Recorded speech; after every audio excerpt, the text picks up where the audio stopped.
Mistake number one, and I think a lot of people can relate to this, blindly accepting your doctor's opinion. Now, we're taught to trust our doctors, of course, but what happens when they brush off your concerns? Or when they offer a one-size-fits-all solution that just doesn't feel right for you? That's when you have to become your own health advocate. Remember, doctors are human too. They can be rushed, they have their own biases, and they might not always be up to date on the very latest research. It's like assuming your mechanic knows every single car model inside and out. Sometimes you need a specialist, or you got to do your own research to get to the bottom of things. Exactly. And a perfect example of this is vitamin D. A lot of doctors might recommend a standard dose without considering individual needs like genetics, where you live, lifestyle, even your skin pigmentation. The truth is, there's no magic number that works for everyone. Yeah, I've heard that some people experience what's called vitamin D resistance. Like their body doesn't absorb and use it properly. Exactly. And that's why it's so important to really understand your own body, do your own research, and advocate for your individual needs. Speaking of individual needs, let's talk about mistake number two. Thinking that protein powder is a complete meal replacement. Sure, those shakes are super convenient, but can they truly replace whole food sources of protein? I'm skeptical. Well, while protein powders can be helpful as a supplement, they often lack the complete nutritional package you get from whole foods. What's missing from those powders exactly? You see, many protein powders just don't have that wide array of vitamins, minerals, and beneficial compounds that are abundant in whole foods. Things like fiber, healthy fats, antioxidants, those are often missing. I remember feeling like a brand new person when I started adding red meat to my breakfast. Like, it was incredible. My brain fog vanished practically overnight. It really made me realize the importance of whole foods and the unique benefits of red meat in particular. You got it. Red meat is a prime example. It's chock full of nutrients like iron, zinc, B vitamins, high-quality protein. And let's not forget, it's a good source of collagen, which, as we know, is crucial for healthy skin, joints, bones, the whole package. It really is amazing, how our bodies are like these finely tuned machines that need all the right components to function at their best. Couldn't agree more. And that brings us to mistake number 3, a big one. Chasing symptoms instead of getting to the root cause of a problem. We're so conditioned to look for those quick fixes. But sometimes medication isn't the answer, is it? Yeah, we pop a pill expecting it to magically erase the issue. But what about chronic conditions like high blood pressure or type 2 diabetes?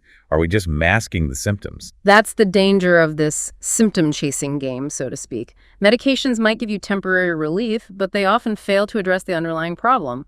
Imagine using duct tape to fix a leaky pipe. It might hold for a while, but it's not a long-term solution. So we need to stop slapping on Band-Aids and actually get to the foundation of the problem. Exactly. It's about understanding the root cause and making those lifestyle changes that can truly support healing.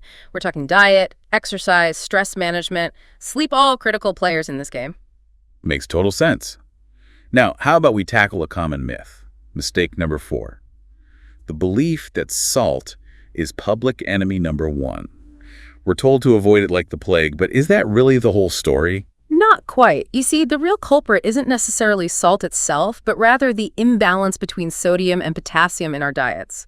We've become so sodium heavy that we've kind of forgotten about potassium and its importance. So it's like a seesaw, right? Too much sodium throws things out of whack, and we need potassium to balance it out. You nailed it. Potassium plays a vital role in counteracting the effects of sodium. It helps to regulate blood pressure, keeps our arteries healthy, and just keeps our bodies functioning smoothly. So instead of simply banishing salt from our kitchens, maybe we should be focusing on upping our potassium intake. 100%.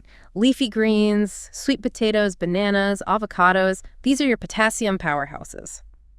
By incorporating more of those into our diets and opting for unrefined salt in moderation, we can achieve a much healthier balance. It's like learning a new dance move. It's not about stopping altogether, but finding the right rhythm and flow. I love that analogy. And this brings us to another common misconception about fat. Mistake number 5. Thinking that all saturated fat is bad. Remember the low-fat craze? Oh yeah, I remember those days. But it turns out there's more to this story, right? There is. The real villain isn't necessarily saturated fat itself, but those highly processed industrial seed oils that lurk in so many packaged foods. They're often loaded with omega-6 fatty acids, which can be a major driver of inflammation in the body. So it's like we're blaming the messenger when the real culprit is hiding in plain sight. Exactly. So focus on those whole, unprocessed sources of saturated fat. think grass-fed beef, full-fat dairy, and prioritize those healthy fats like olive oil, avocados, nuts. Oh, and don't forget, trans fats are the real enemy. Avoid them like the plague. Got it. Ditch those processed oils and embrace the good fats. Now, what about red meat? It's gotten such a bad rap over the years. Is it really the dietary demon we've been led to believe? Mistake number 6. That's right. And this is a prime example of how things can get a little nuanced. Unprocessed red meat, especially from grass-fed animals, is packed with essential nutrients. We're talking iron, zinc, B vitamins, high-quality protein, and it's also a good source of collagen, which we know is so important for our bodies. So it's not about cutting out red meat entirely, but being smart about where it comes from and how it's processed. You got it. The key is to differentiate between unprocessed red meat and those processed varieties like bacon and sausage, which are often loaded with sodium and additives that aren't exactly health-promoting. It's like comparing a beautifully hand-stitched leather bag to a mass-produced plastic one. The materials and the process make all the difference. Precisely. Choosing high-quality, unprocessed red meat as part of a balanced diet can provide valuable nutrients without those downsides. Okay, that makes a lot of sense. But here's the thing. How do we navigate this confusing world of nutrition labels?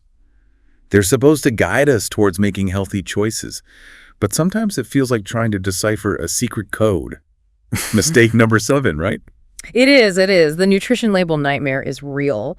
We're bombarded with all these claims of healthy this and low-fat that, but you have to be savvy, decode those deceptive marketing tactics and make informed choices. It's like we need a decoder ring just to figure out what we're putting in our bodies. The ingredient list is your best friend, truly. Learn to spot those hidden sugars lurking under all sorts of names. High fructose corn syrup, maltodextrin, they're sneaky. And don't let those low-fat or fat-free claims fool you. They often compensate for the lack of flavor by loading up on sugar, right? You got it. And be wary of those serving sizes. They can be manipulated to make a product seem healthier than it actually is. So we need to become food label detectives, looking beyond those flashy headlines and digging into the fine print. Think of yourself as a food label ninja. With practice, you'll develop the skills to slice through that marketing BS and make those truly informed choices. I love that. Now, this all brings up a bigger question. With all these misleading claims and hidden ingredients, how do we know what diet to follow? Every year, there's a new trendy diet promising to be the ultimate solution for everyone, which leads us to mistake number 8. Believing in the one-size-fits-all diet myth. Oh, that's a big one. We're all unique, right? Our genetics, our gut microbiome, metabolism, lifestyle, health status, all these factors influence how our bodies respond to different foods. There is no universal solution. It's like trying to cram everyone's feet into the same size shoe. It just doesn't work. Exactly. It's about experimenting, finding what works best for you. Pay attention to how different foods make you feel and ditch those rigid rules of those dogmatic diets. Embrace a more intuitive approach. So it's less about following some set of rules and more about tuning into your body's signals. Think of yourself as a food scientist experimenting in your own kitchen. You're in control. By paying attention to your body's response to different foods, you can create a personalized eating plan that truly works for you. I love that approach. It's empowering to realize that we have the ability to figure out what works best for our own bodies. Now let's talk about exercise. We all know it's important, but can you actually exercise too much? Is that the thing? That's mistake number 9, right? It is. Overtraining is a real thing, and it can lead to injuries, burnout, hormonal imbalances, even a weakened immune system. And on the flip side, a sedentary lifestyle, well, that comes with its own host of risks. So it's a Goldilocks situation, isn't it?